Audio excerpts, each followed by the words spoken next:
Gracias, estamos ya de regreso en el octágono. El outsourcing o subcontratación laboral es una práctica que podríamos explicar como una empresa que contrata a los empleados de otra empresa, pero sin derechos y prestaciones laborales. Y en ocasiones muy frecuentes lo hace, además, con salarios muy bajos. Para conocer un poco mejor sobre este esquema laboral, les dejo esta cápsula donde, con peras y manzanas, nos lo explica José Manzano. ¿Qué es el outsourcing? Aquí te lo explicamos con peras y manzanas. El término outsourcing es un anglicismo para referirse a la tercerización laboral. Este esquema surgió en los años 90 y fue formalmente reconocido en la Ley Federal de Trabajo en 2012. En el régimen laboral tradicional, cuando un trabajador comienza a laborar para una empresa o institución pública, el empleador se encarga de llevar a cabo el proceso de contratación y del pago de sueldos, prestaciones e impuestos. En resumen, la relación laboral entre empleador y trabajador es directa. La subcontratación tiene lugar cuando se triangula esta relación. De esa manera, las empresas e instituciones contratan los servicios de las llamadas outsourceras para que éstas sean las encargadas de contratar y gestionar la relación laboral de sus trabajadores y, de paso, eludir responsabilidades laborales y fiscales. Resumido en una frase, una empresa emplea y la otra contrata. Esto representa una ventaja para los empleadores, ya que les permite concentrarse exclusivamente en sus negocios sin distraerse en responsabilidades fiscales y de sus recursos humanos. En resumen, el outsourcing les ahorra tiempo y dinero, pero muchas veces a costa de precarizar los derechos de los trabajadores. Por esta razón, este esquema ha crecido 37% en los últimos 5 años, según datos de INEGI, y actualmente factura unos 113,000 millones de pesos anuales en nuestro país. ¿Cuál es el problema? Que el outsourcing comúnmente es utilizado para eludir responsabilidades. Si bien el régimen de subcontratación está definido por la ley, no ha sido regulado. Esto significa que muchas empresas recurren a servicios de outsourcing ilegal. Las empresas de outsourcing ilegal utilizan prácticas como 1. Emitir facturas que dicen otros servicios en vez del concepto de subcontratación para eludir el pago de impuestos. 2. No pagan cuotas del IMSS e Infonavit e inclusive buscan simular que no hay ningún tipo de relación laboral entre la empresa y el trabajador. 3. No reportan el salario real del trabajador ante el IMSS a fin de reducir el impuesto sobre la renta y otras cargas tributarias. La falta de regulación, según la Secretaría del Trabajo, también ha causado que alrededor de 2.9 millones de trabajadores se encuentren bajo un esquema de outsourcing ilegal y que este tipo de prácticas causen pérdidas al erario por más de 21,000 millones de pesos al año. Por estas razones, aunque ya hay un dictamen para regular el outsourcing, el presidente López Obrador presentó el 12 de noviembre una iniciativa para prohibir la subcontratación de personal. Yo soy José Manzano y esta fue una explicación sobre el outsourcing. El jueves pasado, en la conferencia de prensa de las mañanas del presidente López Obrador, fue presentada la iniciativa de reforma a diversas leyes como las del IMSS, la del IVA, la del ICR, entre otras, para desaparecer el outsourcing o subcontratación laboral. Para comentar sobre esta iniciativa, le agradezco mucho a la secretaria del Trabajo, Luisa María Alcalde, que se enlace con nosotros. Secretaria, ¿qué tal? Buenas noches. Buenas noches, Hernán, con el gusto de saludarte a ti y a toda la audiencia. Gracias, secretaria. A ver, de entrada, yo creo que es importante explicar, ¿se trata de una prohibición del outsourcing o de una regulación? Porque la iniciativa que presentó el presidente el jueves pasado, entiendo que plantea prohibir la subcontratación de personal, salvo en el caso de servicios y obras especializadas. Es decir, se prohíbe todo, pero se permiten ciertas excepciones, ¿es así?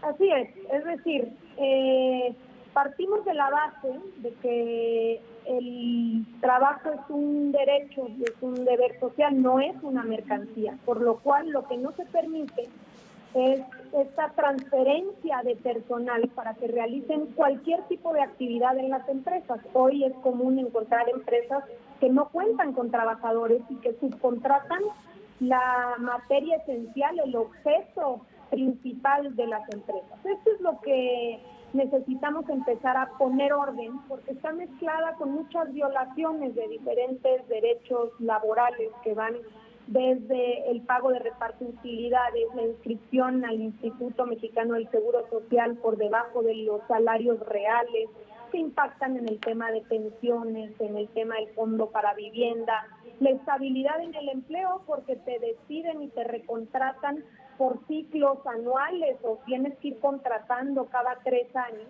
Y se empezó a convertir en la regla, algo que estaba previsto para ser una excepción. Es ¿Tú así estarías que de la acuerdo, iniciativa... secretaria, en que el outsourcing es una forma de explotación moderna? Depende de cuál, es decir, cuando hay estos abusos, sí. Hay otra forma, digamos, de acudir a empresas para contratar servicios especializados que tienen toda una lógica dentro de ciertas industrias. Por eso lo que pretende esta iniciativa es dejar muy claro y regular muy bien las diferentes figuras. Prohibir lo que es la subcontratación de personal, que es esta transferencia de trabajadores, y permitir, regulando bien, lo que tiene que ver con la prestación de un servicio especializado. También regular bien a las agencias que se encargan de reclutar personal, de capacitarlo, de hacer todas las pruebas de acceso. Esto se va a permitir, pero limitando a que estas empresas no sean patrones sustitutos. Entonces, lo que te diría yo, Hernán, no es que en general se prohíba cualquier figura relacionada con la subcontratación, sino que se prohíbe la subcontratación de personal y se regula y se permite la prestación de servicios especializados. Van a tener que contar con una autorización de la Secretaría del Trabajo y estar en un padrón público, en un portal de internet donde todas y todos podamos conocer cuáles son estas empresas, y lo mismo con las agencias de reclutamiento, que podrán operar como lo han venido haciendo, pero sin poder firmar, digamos, en sustitución de los verdaderos patrones. De manera muy didáctica, secretaria, explicaste que el outsourcing es como el colesterol, y esa frase quedó marcada en todas partes. Hay el colesterol bueno y el colesterol malo, el outsourcing bueno y el outsourcing malo. Y dentro del outsourcing malo, das, por ejemplo, el ejemplo de un hotel donde la mayor parte del personal está subcontratado, a pesar de que es para personal que va a ser la actividad esencial del hotel.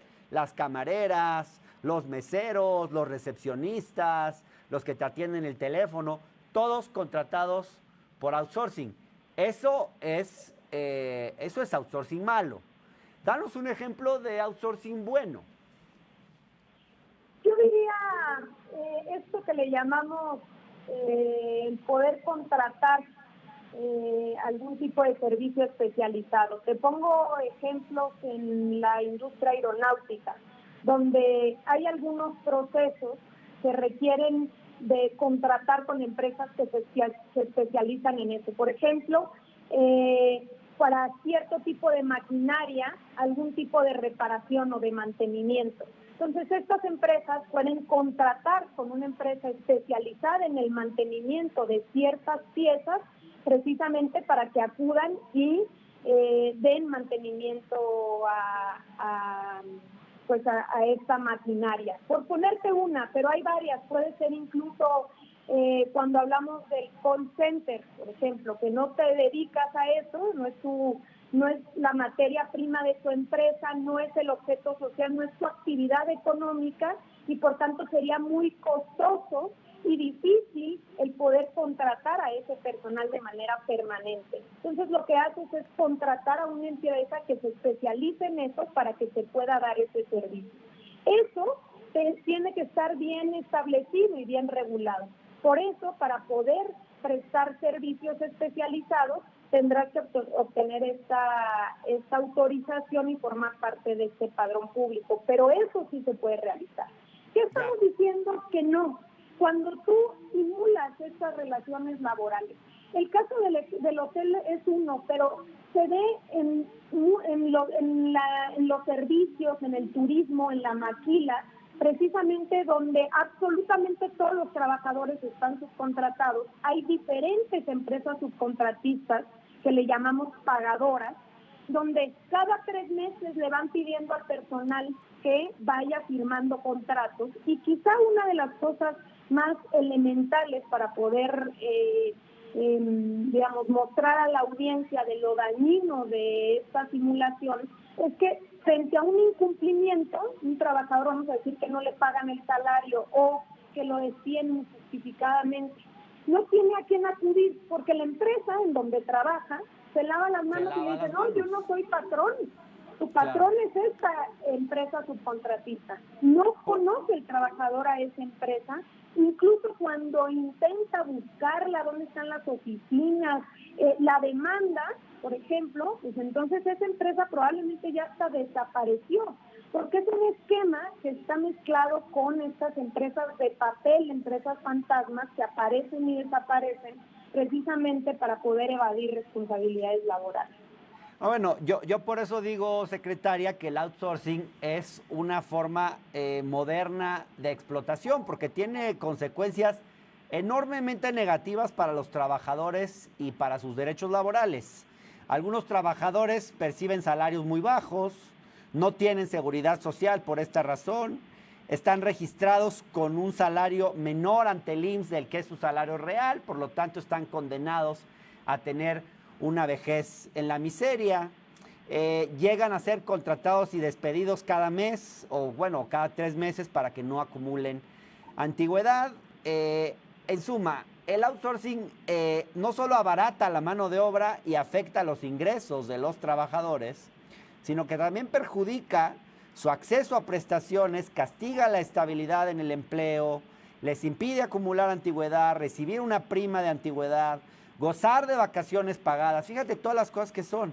Recibir un aguinaldo, acceder a una liquidación cuando son despedidos, tener derecho a una incapacidad, a una licencia de maternidad, a una pensión, a un ahorro para el retiro, a la asistencia médica, a guarderías para sus hijos, todos los temas que están cubiertos en la seguridad social. Y yo te pregunto aquí, secretaria, en el caso de quienes sí puedan funcionar con esquemas de outsourcing, por ejemplo, para un servicio específico, ¿se va a vigilar que tengan todo esto que yo acabo de mencionar? ¿Se va a lograr que esos trabajadores no estén tan terriblemente precarizados? Totalmente, por eso lo que se prohíbe es la generalidad, no se puede subcontratar al personal y cuando se trate de servicios especializados tendrá que ser de manera regulada con estas autorizaciones y estos padrones que establezcan claramente quién tiene la responsabilidad laboral y el cumplimiento de todas las obligaciones laborales, fiscales y de seguridad social, porque tú haces un listado precisamente de todas estas, digamos, estas afectaciones directas a los trabajadores y al mercado laboral en su conjunto por abaratar la mano de obra de manera artificial. Pero también hay que tomar en cuenta que esto perjudica, por un lado, a las empresas que sí cumplen. O sea, una empresa que cumple, que paga impuestos, que respeta y reconoce sus relaciones laborales, tiene una competencia desleal frente a otras en su mismo sector que le están compitiendo de esta manera. Totalmente. Y luego también es el tema de la hacienda pública y de los propios institutos de seguridad social relacionados con el servicio médico, de guarderías, en fin, que al poner y registrar a los trabajadores con unos salarios que realmente están muy por debajo de lo que ganan, pues vienen a afectar también la seguridad social y al trabajador en cuanto a las prestaciones que puede acceder, como decías tú, en caso de indemnizaciones, en caso periodos de maternidad, y ya no decir en su vejez, donde obviamente se acaban jubilando con pensiones mucho más bajas de lo que realmente percibieron durante su vida laboral. Claro, y por eso muchos países en América Latina en los últimos años han estado regulando las formas de subcontratación. Varios países de Sudamérica lo han hecho, países donde hay gobiernos de izquierda. Esto forma parte de la agenda, porque esta es una agenda de gobiernos progresistas, hay que decirlo con toda claridad. Secretaria, necesito un corte. Te voy a decir algo, Hernán. Ahí, sí. Y lo hemos hablado con varios empresarios. En realidad ya hay varios de algunos meses hacia acá que ya estaban en este proceso para regularizar. Muchos de ellos se han dado cuenta que las grandes anonas han sido las empresas subcontratistas, ni siquiera ellos. Entonces, desde el inicio de la administración, porque esto no es un tema nuevo, recordarás que desde el día 1 conformamos un equipo, digamos, multisectorial, donde estuvo la Unidad de Inteligencia Financiera, la Procuraduría Fiscal, el SAT, el IMSS, el Infonavit y la Secretaría del Trabajo para compartir información y hacer operativos conjuntos que nos permitiera detectar estos abusos que se estaban generando. Entonces, en la medida en la que hemos podido hacer estos operativos y se han iniciado varias sanciones administrativas e incluso procesos penales, pues entonces ya ha habido varias empresas que han iniciado su regularización. Lo que nos va a permitir esta iniciativa es realmente poner orden y que empiece este proceso para que se puedan ir regularizando las diferentes empresas y puedan reconocer a sus trabajadores y establecer estas obligaciones y derechos que contempla la ley laboral. No, es muy interesante lo que dices porque esto no es en contra de las empresas en general, porque muchas empresas además están siendo víctimas de esta forma de competencia desleal, como muy bien lo dice, secretaria. Necesito ir a un corte rapidísimo y regresando quisiera preguntar, si me lo permites, ¿cómo fue que se ha ido discutiendo esta iniciativa y cómo es que se presenta ahora? Porque ya había habido una iniciativa antes que se discutió en el Senado. Si me permites un segundo, vamos a un corte, ya estamos de regreso.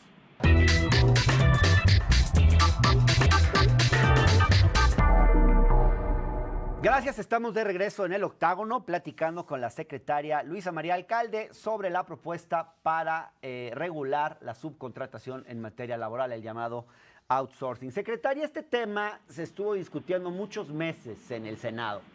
¿Por qué en lugar de retomar esa iniciativa que se discutió en el Senado, que ya se había dictaminado, el presidente decide presentar ahora su propia iniciativa? Porque por varias razones, pero una es nos vimos en la necesidad y sobre todo por el comportamiento que fuimos identificando a través de estos meses. Al inicio de la pandemia es un claro ejemplo, como cuando empezó la pandemia hubieron empresas subcontratistas que vaciaron su nómina por completo.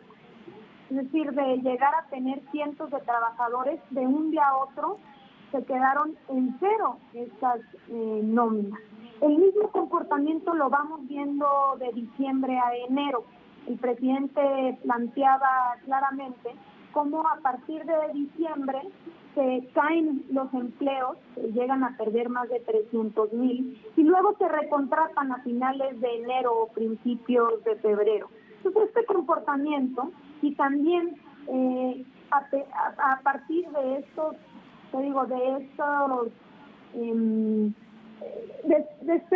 como eventos coordinados que hemos logrado hacer en las diferentes instituciones, creímos necesario que esta iniciativa no únicamente fuera a la Ley Federal del Trabajo, sino que contemplara todas las aristas, porque una de las principales problemáticas que identificamos son contradicciones entre las propias leyes. Por ejemplo, la Ley Federal del Trabajo establecía que la subcontratación tenía que justificarse por su carácter especializado. Pero por el otro lado había otros artículos, así como la ley del IMSS, que no establecían esos candados, o en las leyes fiscales. Por eso se hizo una propuesta ahora que pudiera contemplar todo y que no dejara huecos a la simulación. Y nos dimos a la tarea de poder construir esta iniciativa mucho más compleja, digamos, más complementaria, más bien armonizando las diferentes normas y dando una solución mucho más clara, con conceptos que se compartieran en todas las ramas para poder dar solución. Me imagino, secretaria, que con un liderazgo como es el del presidente López Obrador, nunca será lo mismo que una iniciativa como esta la presente un legislador de Morena a que lo haga el presidente poniendo por encima su autoridad moral, su prestigio, etcétera.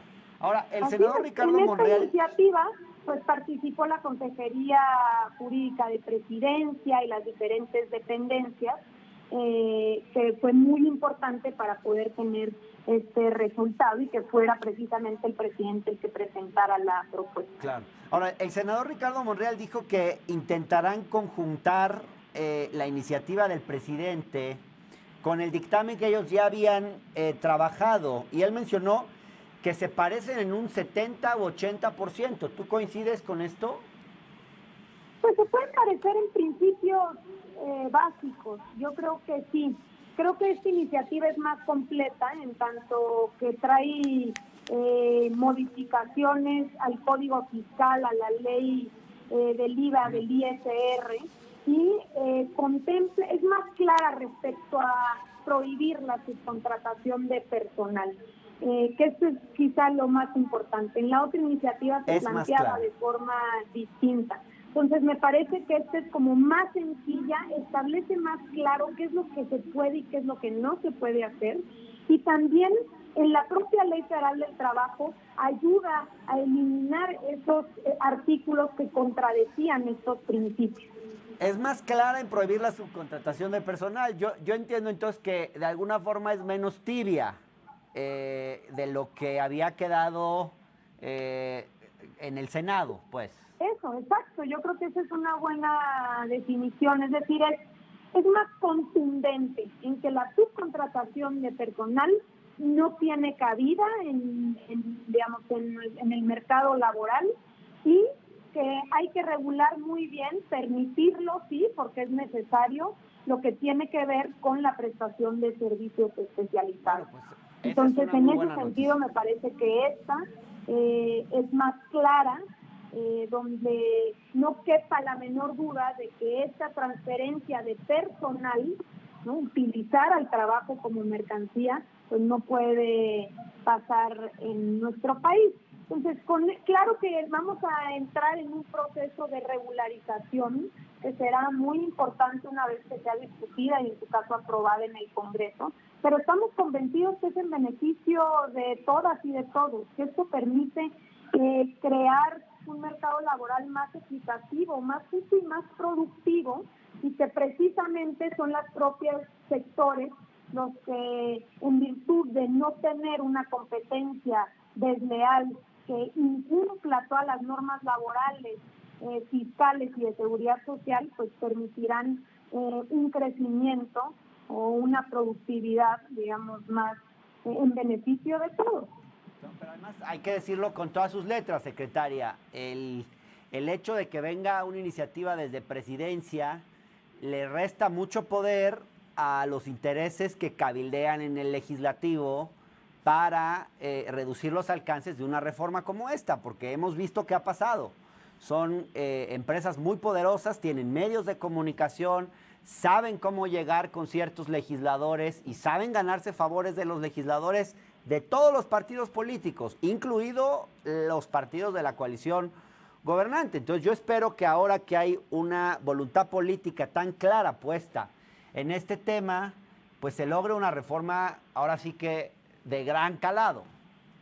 Yo creo que sí, me parece que hay buenas posibilidades. En general, los legisladores de diferentes partidos políticos tienen claro que este es un tema pendiente, no resuelto, que a pesar de que se han realizado acciones, todavía no había una solución contundente, y que es un tema muy dolido para millones de trabajadores en el país, porque no estamos hablando de unos pocos, sino que hay millones de mujeres y hombres que están en estos esquemas abusivos. Entonces yo creo que hay esa sensibilidad y me parece que hay grandes posibilidades de que pueda aprobarse una reforma de esta naturaleza en el Congreso en los próximos días. Ahora, no podemos dejar de hablar de la reacción de las cúpulas empresariales a esta iniciativa, porque no han sido buenas las reacciones.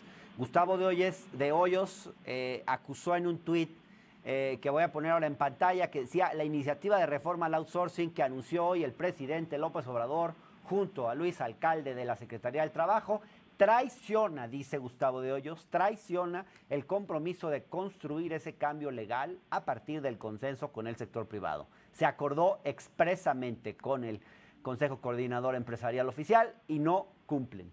En un sentido similar, el propio Consejo Coordinador Empresarial, secretaria, expresó en un comunicado que la iniciativa violó el compromiso expreso de llevar a cabo una consulta con las organizaciones del sector privado. Y llama la atención que estas organizaciones, secretaria, hablen de compromisos y de traición a un consenso. ¿Había un consenso con ellos? ¿Había ya un acuerdo? Y si es así, ¿en qué espacio se dio? Porque no sé si se refieran... Perdón. No, adelante. No, lo que había era todo un trabajo de meses atrás, que aquí ya acabamos de platicar precisamente contigo, no es un tema nuevo, se ha venido discutiendo y desde el inicio de esta administración dejando claro al sector privado que necesitábamos poner orden en el tema de la subcontratación. Hay sensibilidad en este tema por parte del sector privado. Entonces, en ese sentido, pues se planteó toda una serie de temas importantes a regular con principios básicos. En su momento se presentó esta iniciativa, participamos todos en los parlamentos abiertos. Finalmente esa iniciativa pues no salió o no logró un consenso en el Senado de la República. Esta es una iniciativa por parte del presidente que recoge muchas de las preocupaciones del sector privado, pero también de los trabajadores. Recordemos que el gobierno pues tiene que gobernar para todos y para todas, y por eso la importancia de poder haber construido esta iniciativa que diera respuesta a esa situación que se había enfrentado en nuestro país y que tristemente cada año va creciendo y creciendo sus abusos.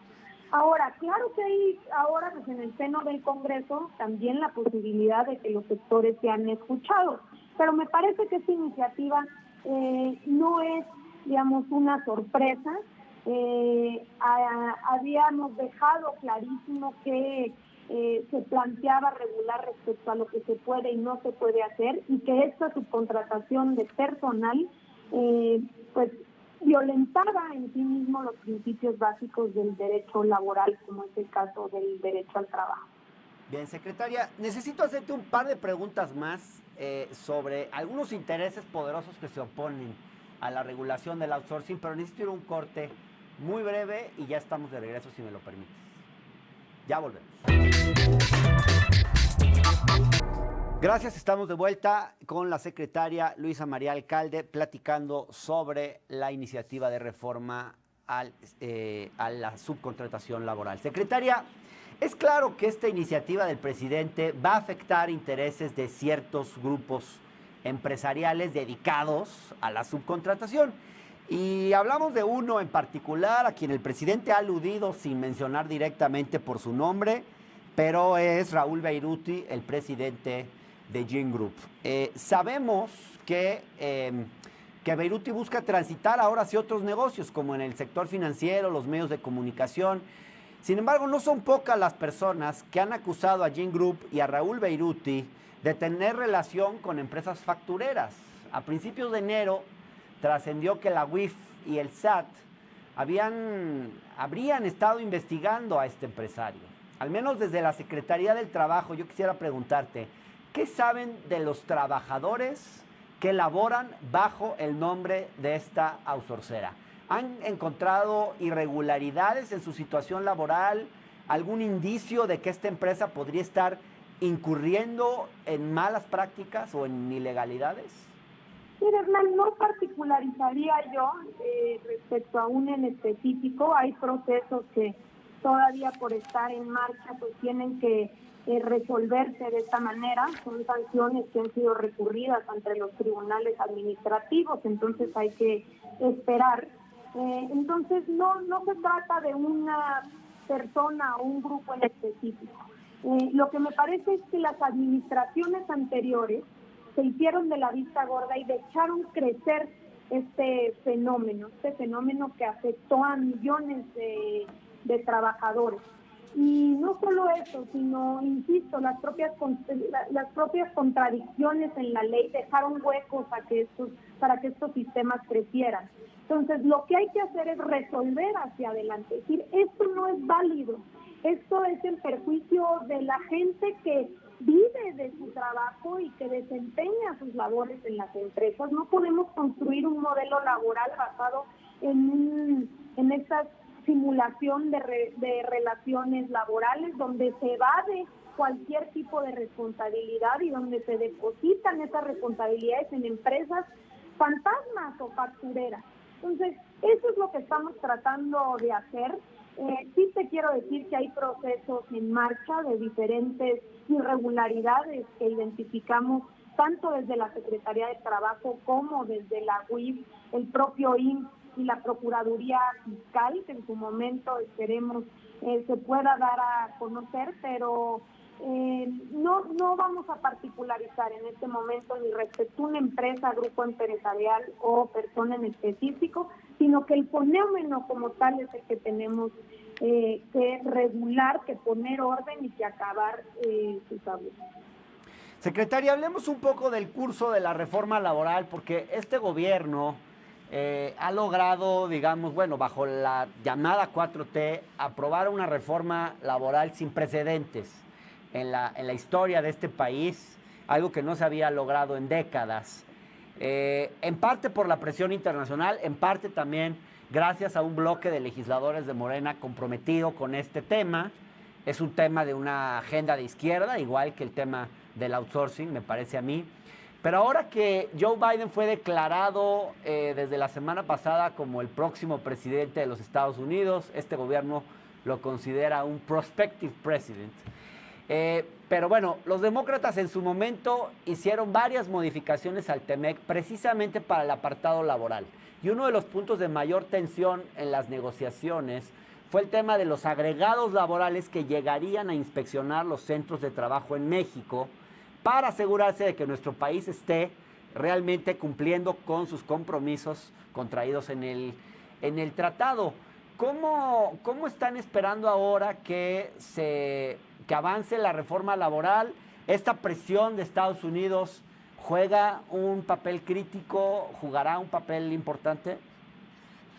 Mira, Hernán, primero, bueno, como sabes tú, no nos metemos en los procesos internos por parte de Estados Unidos, pero en el caso específico del tratado comercial, en primera yo no diría que es la presión de Estados Unidos. Creo que durante muchísimos años, décadas, hubieron mujeres y hombres que lucharon por la democratización del mundo del trabajo en nuestro país y que hoy lo ven pues ya en nuestra normatividad, en este modelo que estamos construyendo en conjunto. Incluso te puedo decir que ya había habido una reforma constitucional, ¿no? Y que después se concreta en la reforma laboral del 1 de mayo del año pasado. Pero qué bueno que me preguntas, porque considero que es muy importante. De entrada decir, en efecto, esta reforma es uno de los principales compromisos que ha asumido México frente a Estados Unidos y Canadá,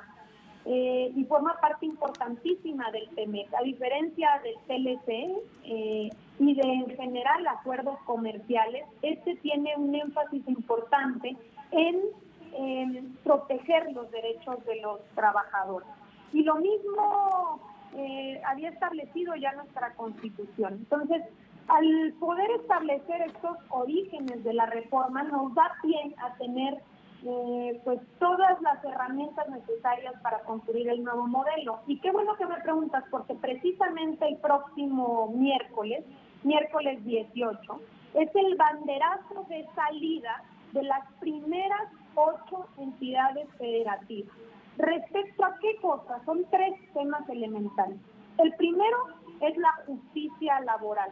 Vamos a pasar de un proceso tardío, donde tarda promedio 4 años en resolverse un conflicto, a un proceso nuevo, donde es obligatoria una primera etapa de conciliación con funcionarios conciliadores que van a guiar la posibilidad de que se pongan de acuerdo las partes, y de no ponerse de acuerdo se irán frente a tribunales laborales que dependen del Poder Judicial y que son juicios orales mucho más cortos. Vamos a esperar que los juicios se estén resolviendo en meses, en menos de 6 meses, y no como actualmente duran años y años en resolverse. Es más, se podría decir, a veces acaban muriendo los trabajadores antes de poder cobrar o ejecutar los laudos. Esto también en perjuicio de las empresas, porque para las empresas es una carga muy grande también la tardanza de los procesos de justicia. Entonces ya de entrada es un elemento importantísimo, porque de tener juicios de esta naturaleza también pues vas dando la posibilidad de que la gente se defienda frente a abusos. Por el otro lado, el tema de democracia sindical. Olvidarnos ya de la mano alzada, de las decisiones populares, sino realmente que sea la gente, los trabajadores, la democracia, el voto personal libre, directo y secreto, el que sea la guía para la decisión dentro de las organizaciones sindicales. Esto nos va a llevar a recuperar el sindicalismo, porque tristemente, de alguna manera, muchos sindicatos pues estaban muy lejos de defender los intereses de los trabajadores. Es más bien, eran negocios, muchas veces incluso chantaje y extorsión para los propios empresarios, pero lo menos que hacía era defender a los trabajadores. Entonces esto realmente es un cambio importantísimo. Y finalmente el elemento de la negociación colectiva. Hablamos de que hemos hecho esfuerzos en la mejora del salario mínimo, ahora el tema de subcontratación, pero la vía idónea para mejorar las condiciones laborales es la negociación colectiva. Es la revisión cada año de los salarios y cada 2 años del contrato en general, de sus cláusulas, de sus prestaciones, que permitan a través de estos equilibrios y de esta representación auténtica, el ir asumiendo compromisos de un lado y de otro, desde compromisos en términos de productividad y compromisos por parte de los trabajadores, pero también que esos beneficios que se van registrando en los sectores se vean traducidos en los salarios y en las condiciones laborales. Estamos muy contentos porque eso que era un plan hoy se aterriza en 8 entidades federativas. El próximo miércoles van a abrir las puertas los tribunales laborales, los centros de conciliación, tanto federal como local, y el Centro Federal de Conciliación y Registro, que será este guardián, digamos, esta especie de INE dentro de las elecciones sindicales. Desde luego. Secretaria, pues muchas gracias por esta conversación. Muchísimas gracias a ti, Hernán. Seguimos en comunicación y les mando a todas y a todos un abrazo. Gracias, estamos en contacto. Secretaria, por nuestra parte es todo. Les agradecemos su atención.